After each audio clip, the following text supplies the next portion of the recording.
E aí, seres humanos, então vamos continuar aqui, vídeo 2, podcast 2, sobre a tese do profeta, antiprobabilidade por quê? E vamos lá, né?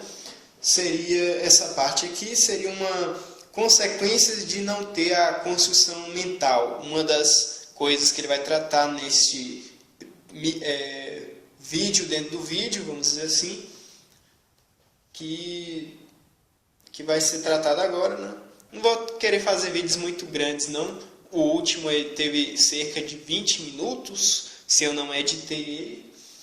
E vamos fazendo assim, aos poucos, né? Vai ser uma série bem legal, creio eu. Então vamos lá. Sendo assim, né, a gente precisa saber o que realmente é importante. O que nós somos, quem nós somos, a nossa real capacidade, porque nós nos comportamos dessa maneira. E esse é um grande problema dos jovens. Os jovens eles ficam muito revoltados na vida deles, porque eles não sabem como eles vão agir, como eles vão entender, como eles vão interpretar, né? A vida acaba sendo o quê? Tudo que eu aprendi hoje eu tenho que descartar ontem, né? Ao ponto que esse jovem ele fica revoltado e que ele acaba tomando muitas ações baseadas no estado emocional. Ele acaba tendo ódio da vida dele, dos pais dele, do ambiente dele, dos amigos, de todos, de tudo, né? E ele vê que ele é uma pessoa fraca, que ele sempre toma tentativas erradas, né? E muitas vezes, desse padrão médio aqui, ou o jovem se torna, qual que é a expressão? Então, ele está fazendo, digamos assim, mais ou menos um estereótipo. Um padrão médio. Não quer dizer que todos os jovens sejam assim, não. Eu mesmo, por exemplo, não manifestei esse padrão, não, como ele falou. Mas vamos continuar aqui. Ou ele se torna depressivo, ou ele se torna revoltado. Ou ele se torna conformado, que ele falou no início. Ficou cortado. Porque ele não entende quais são as questões da criação dele, que é um dos fatores que vai marcar ele a vida dele todinha. E o outro fator, né, é que ele não consegue controlar suas... A criação dele, essa tese dele é como se fosse uma psicanálise, né? Eu não sei eu chamaria de psicanálise ou se os acadêmicos chamariam de psicanálise, porque não tem a libido, né, que seria uma energia, um negócio assim, que foi nomeado por Freud, né? Creio que Lacan também utilize, Jung e outros aí, que inclusive, vou ser sincero, não conheço muito aprofundadamente, mas eu tenho muito interesse, vou ler esses autores também. Inclusive a tese dele... O nome correto, eu acho que o melhor nome mesmo é arquitetura mental. Também, outra coisa, é uma praxeologia, ou seja, um estudo da ação humana, certo? Como que tem o pessoal lá da Mises, ou até melhor, hoje em dia, Alexandre Porto, né, que é brasileiro, pesquisem ele para saber o que é praxeologia. Ele fez uma live sobre praxeologia, inclusive o profeta ele mandou umas mensagens lá para ele durante essa live. Enfim, ele mesmo teve a conclusão, né, de que essa tese dele é mais como se fosse uma praxeologia, mas vai até além disso, né, do estudo da lei da ação humana, das leis da ação humana, não, de como funciona a ação humana. Caramba, o que eu estava pensando mesmo? Enfim, que ele ia fazer sobre a criação, né? Então, por exemplo, na psicanálise, a criação seria o quê? Os pais que criam, né? E você teria dentro de Freud o triângulo edípico, né? Que tem o mito de Édipo, como é que isso relacionaria? Aí tem os caras que eles criticam o triângulo edípico. Hoje se sabe que não é sempre, não é 100% que isso se aplica. A própria esquizoanálise, né, que eu estou estudando também, que é uma coisa que eu também estudo, né, além da tese do profeta, critica muito o triângulo de Édipo. Existem outras coisas, mas a criação seria basicamente isso. A formação de, por exemplo, pode ser que forme um triângulo edípico ali na formação, na criação da criança. Mas não só isso, muitas outras coisas, muitos outros padrões podem ser assinalados ali. Padrões culturais, as atitudes que os pais tomam diante da criança, enfim, tudo isso vai dar uma base inicial, vai dar padrões iniciais que essa criança vai utilizar para aprender outras coisas. Então, esse jovem, ele não entende qual é esse padrão que foi assinalado nele por meio da criação.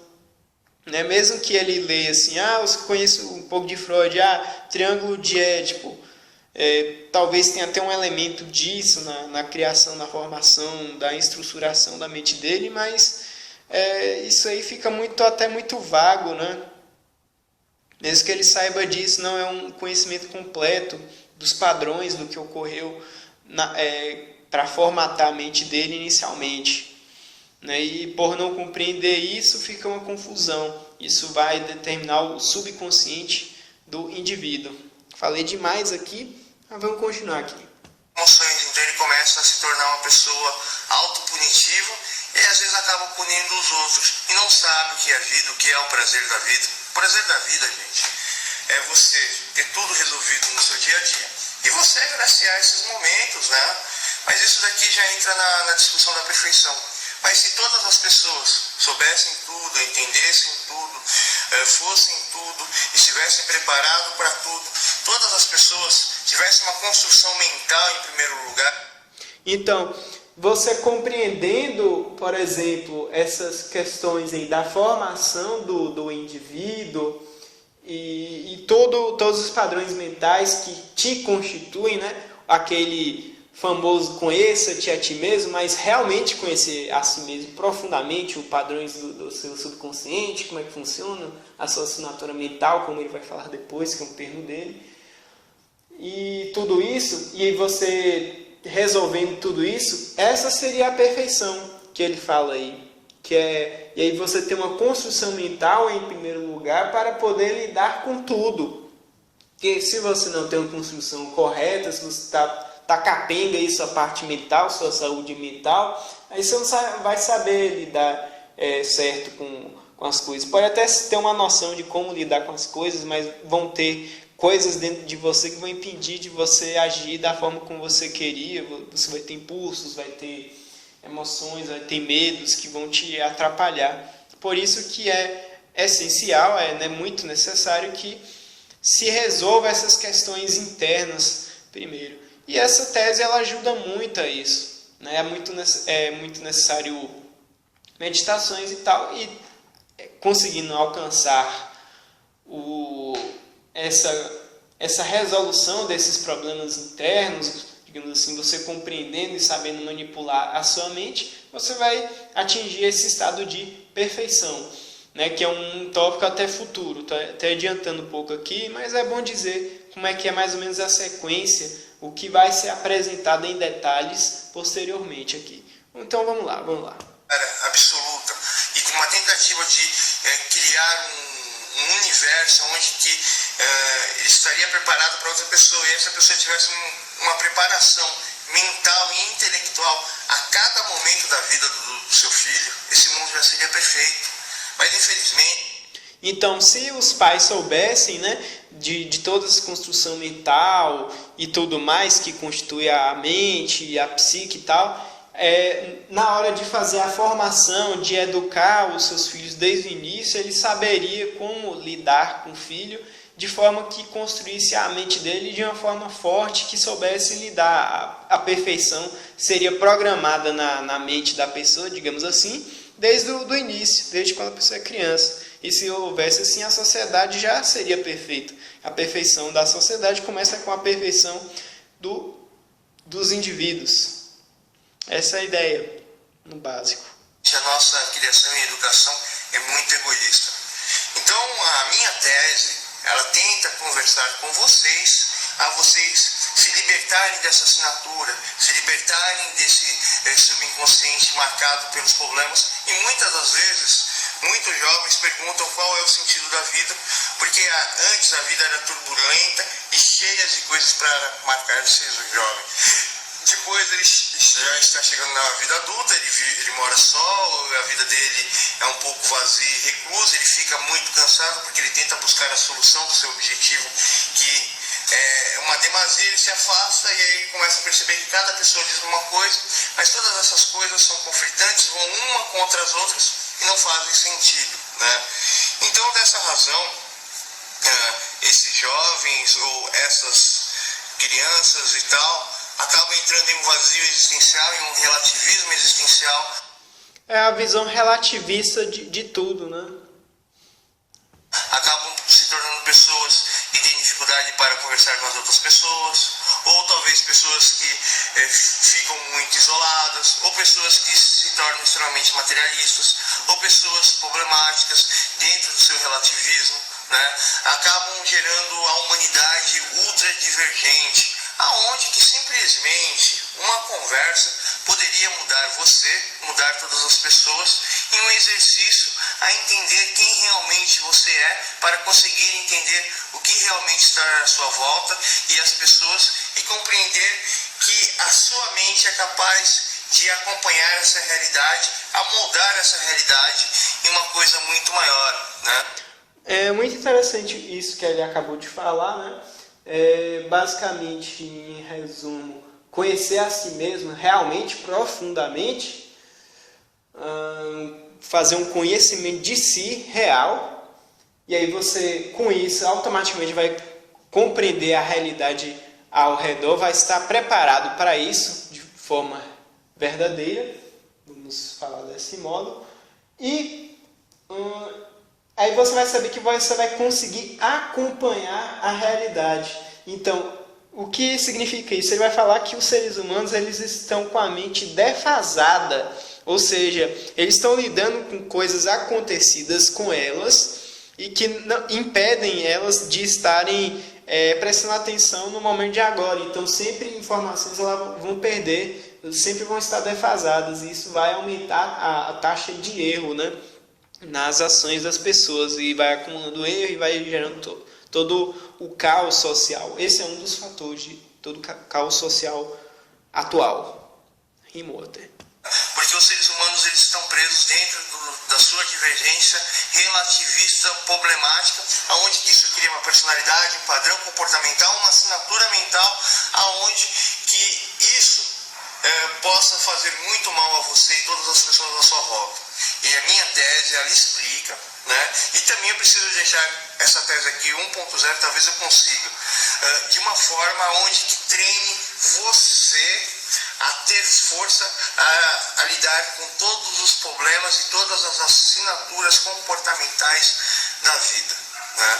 Então eu me sinto muito agradecido, eu estou um pouco mais animado, faz anos que eu não exercito a minha tese, por isso que a versão original não saiu 100%, né? Eu tenho um pouco de desgosto, porque o que adianta você saber de tudo, entender tudo, e aí quando você vai lidar com as outras pessoas, elas são universos paralelos, presos dentro da sua realidade, aonde que você é obrigado a oferecer a realidade delas. Então é um choque emocional muito grande, isso gera uma assinatura existencial e comportamental, porque eu tenho uma personalidade. Olha só que louco, ele é uma pessoa que conseguiu arranjar um meio de conseguir ver o ponto de vista de todo mundo, ou seja, ele conseguiu ver atingir, digamos assim, um ponto de vista absoluto, e consegue entender o lado relativo de cada um, ou melhor dizendo, o ponto de vista de cada um, e aí esse lidar com essas pessoas, tendo esse conhecimento e sabendo que elas estão, de certa forma, em universos paralelos cada um, e esse fato gerou um ponto de vista específico dele, que ele, acho que vai até falar agora, que gerou uma história, né, que vai explicar o ponto de vista dele, que é a história do Deus Feros, Deus da Destruição, uma coisa assim. Que aí isso vai expressar todos os sentimentos que estão dentro dele e, enfim, olha só que louco. Pelo cara entender a razão do ponto de vista de cada um e a reação de cada um que tem em relação a ele, ao ele ter este conhecimento, esse fato gerou um ponto de vista nele que o fez ter tal assinatura mental. Olha só que louco. Muito doido isso. Quem entendeu aí? Em si, né? Então essa personalidade ela gera vários caminhos, ela gera até a teoria, vamos dizer assim, satânica. Eu devo servir as pessoas e manipular elas para sua destruição. Eu devo ser verdadeiro com as pessoas e positivamente essa pessoa só tem... Ah, sim, ele vai relacionar com Jesus Cristo também, né? Bora ver o que ele vai falar aqui.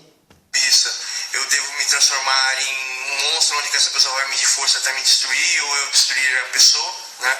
Porque eu fico nessa eu sei, né?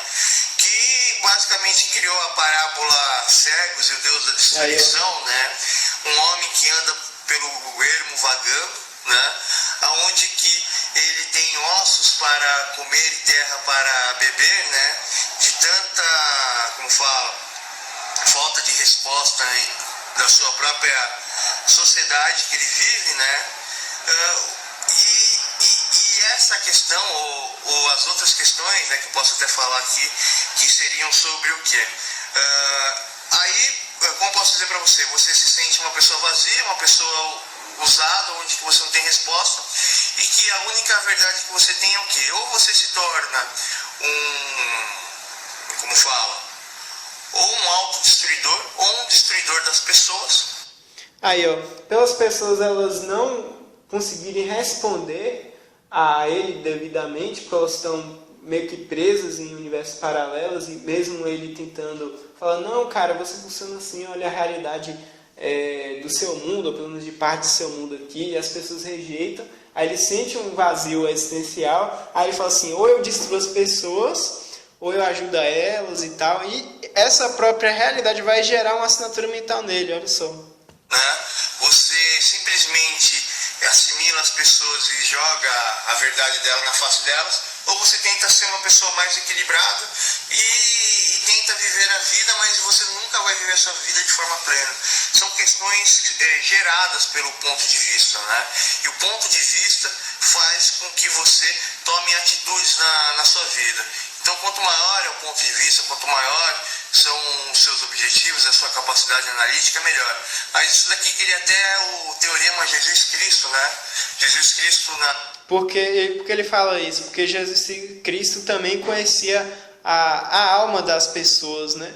E aí ele gerou outra assinatura mental, outro modo de se relacionar com as pessoas, mesmo sabendo como é que é a alma delas, né? Mas ele foi, digamos assim, mais para o lado equilibrado das pessoas. E o teorema de Jesus Cristo dele é que quando a pessoa ela sabe a verdade, ela é, digamos assim, melhor do que as outras na compreensão da realidade e tudo mais, e ela fala isso para a sociedade, é um parresista, ou seja, tem a parrésia, ou seja, tem a coragem de verdade de falar a verdade no meio da sociedade. O que as pessoas elas vão fazer? Ele vai até falar aqui. Elas vão querer matar você, porque você falou a verdade. Em uma escala muito menor, até aconteceu isso com Sócrates também. Sócrates, olha só, era até um nível bem menor do que isso. Que a única coisa que ele fazia era o seguinte, ele fazia umas perguntas que mostravam que os caras não sabiam do que eles estavam falando. Era só isso que ele fazia. E só por isso ele era o cara mais sábio da cidade, pelo menos pro que o oráculo falava, né? Aí o cara deve ter pensado assim, olha só, é só fazer umas perguntas aqui, o que é isso? E o cara não sabe responder. E ele talvez mesmo ele mesmo não soubesse responder completamente, né? Eu acho que ele mesmo tinha alguma opinião sobre o que é a coragem, o que é a virtude, o que é a beleza. Eu acho que ele mesmo tinha reflexões acerca disso, talvez não verdadeiras, mas o importante do Sócrates, né, era isso, que ele falava assim, perguntava as coisas para pessoas, as pessoas viam que elas não entendiam daquilo. E aí depois condenaram ele, deixaram para ele tomar o veneno lá, a cicuta. Né? O pensamento de Sócrates tem problemas também. Até o próprio Homem Sem Órgãos comentou em outro vídeo aí, né, que o próprio profeta ele me deu falou, velho, Sócrates ele tá ultrapassado, tem muitos faz milhares de anos que ele viveu e tal. O cara ficou meio puto. Mas o que eu queria falar de Sócrates é isso. É claro que Sócrates ele não conhece tudo, não é esse bambambam todo, claro, né? Mas é só fazendo essa questão aqui de só você mostrar, só você ser um pouquinho melhor as pessoas em relação a, por exemplo, questionamento. O cara sabia questionar as pessoas, o cara só precisava saber disso, questionar as pessoas, fazer as perguntas corretas. E aí as pessoas não sabiam, que aí foram lá e querer matar o cara. Aí, ó, quer ver? Ele vai falar isso aqui sobre Jesus Cristo, né? Que Jesus Cristo foram lá, mataram ele também. E tantos outros, né? Que falaram verdades que os caras não queriam ouvir, ia de contra lá. Na passagem bíblica, ele abriu mão de todo o seu poder e a sabedoria. Ele veio vazio, mas ele começou a novamente, sendo verdadeiro consigo, querendo a verdade com as coisas e lutando pelo que é certo. Ele começou a adquirir sabedoria, discernimento e perspicácia, e ele começou a enxergar o discernimento de causar aquilo que há de acontecer. Assim sendo, ele conseguia ver a verdade de cada pessoa, e segundo a cada pessoa ele era verdadeiro. Mas só que é o seguinte, você põe uma pessoa justa que possa te dar tudo para você, e você tem um defeito, ou existe uma sociedade com múltiplos defeitos, essa sociedade ela vai ficar confusa, perturbada, atormentada, ela vai começar a olhar você, a admirar você, a depender de você, a perseguir você, a culpar você e te matar, porque ela não consegue encontrar as respostas dos problemas da vida dela. Tá meio alto aqui agora, mas tudo bem. E você tem a resposta, mas a sociedade é tão louca, tão perdida assim, que acontece esse fenômeno, que é loucura pura, se você parar para pensar, né? Não, mas a grande questão é por que Cristo ele foi morto? Esse é o grande problema. Não, eles ficaram... É o seguinte, tem um monte de pessoas erradas, um monte de pessoas doentes, física, mentalmente, que está totalmente errado, e a pessoa ela é justa. Quem é errado vai falar que a pessoa justa está errada e elas estão certas. Ou seja, Aqui ele está falando que Cristo é justo, né? Sócrates, não sei se ele era justo não, mas eu coloquei só como um exemplo aqui em questão de questionamento. Que, por exemplo, as pessoas não estavam querendo ser justas ali. Só queria fazer um discurso sobre justiça para conseguir ter um valor político ali, né? Porque na época deles tinha a democracia e tal. E aí eles faziam discursos para tentar convencer e tal. Não queria saber do que era realmente a coragem, não queriam saber realmente o que era beleza. E aí, quando Sócrates, mesmo sendo um vagabundo, sei lá, eu não sei o que Sócrates era exatamente. Esse cara estava atentando os outros, fazendo pergunta, falando, não, bora matar esse cara aí, né? Não precisa nem ser justo, assim. Mas no caso de Cristo, ele era justo consigo, justo com os outros. E como os outros eram completamente injustos, os caras ficava doido e quiseram matar ele. O Cristo, ele pagou... Espera um pouquinho que está tendo música.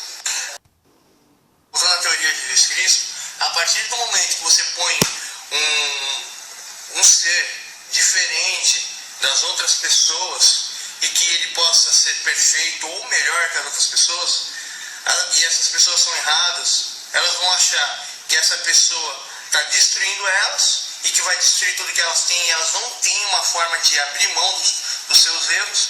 Então essas pessoas elas têm que aceitar a sua destruição e vestir novas roupas. Por isso que eu até chamo de profeta da destruição o canal aqui. Vestir novas roupas e andar pela verdade e tentar aceitar assim, profeta da destruição. É que antes o nome do canal Profeta Anti-Probabilidade Porquê era Profeta da Destruição Anti-Probabilidade Porquê. E é isso. Ele vai anunciar a destruição, ou então ele vai falar com as pessoas vão querer destruí-lo. Ou então ele vai destruir as pessoas antes. Então ele já tem um contra-ataque já. Ou tem que rejeitar a superposicionamento que eles estavam fazendo, né?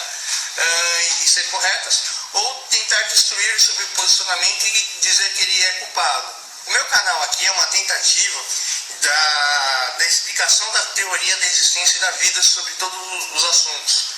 Eu entro em vários youtubers, eu assisto vários séries, filmes e tal, e tento explicar qual que é a ideia e o pensamento desses escritores.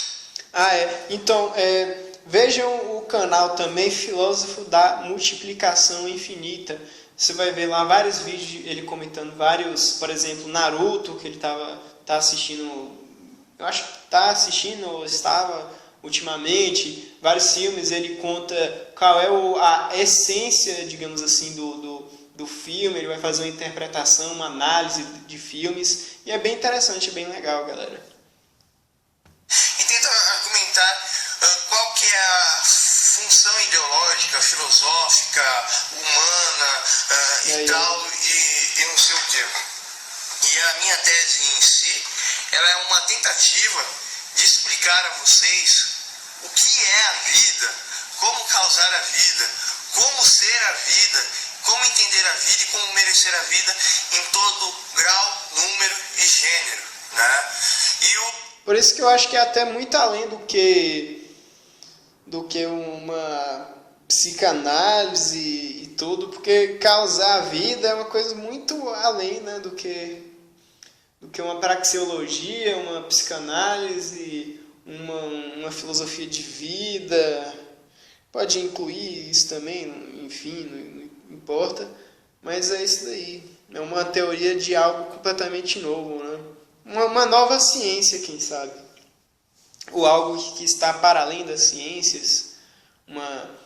Seria de certo, talvez uma filosofia ou uma coisa que ainda não tenha nome, que se chama arquitetura mental, né? Mas é isso daí.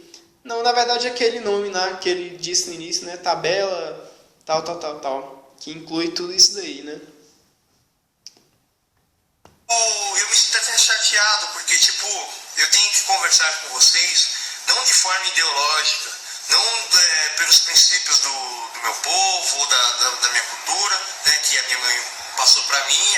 Ele tem cultura judeia, né? Ele é judeu e também acredita em Jesus Cristo, né? Seria mais ou menos um nazareno, mais ou menos isso, né? Não sei. Uma coisa mais ou menos assim. Até meu pai tá falando, eu conheço a cultura judaica cristã, eu sei de tudo. Deixa eu ver a Bíblia aqui. É o inferno, né? É o inferno que ele faz, né? Ele não sabe nem ler direito. Se dá nem pra mim aí. Quando ele entende um texto, ele não consegue nem entender a interpretação daquele texto. Deixa eu voltar aqui com a última questão do sumário aqui, pessoal, tá? Muito bem, então vou terminar logo aqui esse segundo podcast. Ainda não pegou fogo ainda, galera. Mas bora lá, eu vou deixar aí pra minha mente, ela vai engatar de acordo com o avanço aqui da explicação aqui. Tá muito como ele disse, no sumário aqui, né? Muito no início ainda. Então falou, gente. Até o vídeo 3.